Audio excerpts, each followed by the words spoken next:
I was terrified, of course. And this is not an area where we have any of that kind of activity, so I thought, what could have happened?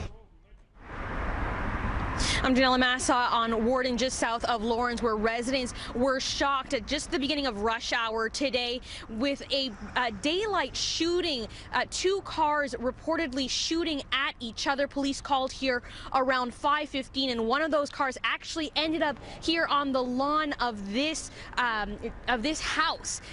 Now, police say both vehicles were traveling northbound when those shots rang out.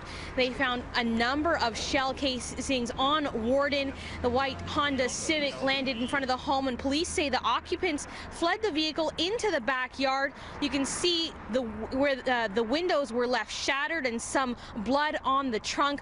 Police did eventually locate one male suspect in his early 20s with a non-life-threatening gunshot wound, but a heavy ETF presence remained on scene throughout the early evening, with K9 units sniffing through the backyard. At that time, they'd asked residents to stay in their homes while they looked for those suspects, and they are still looking for that other vehicle described as a black SUV last seen traveling northbound. Now, we spoke with a neighbor whose lawn was damaged, and she had a bumper end up on her property. She says coming home and seeing this many police officers outside was unnerving.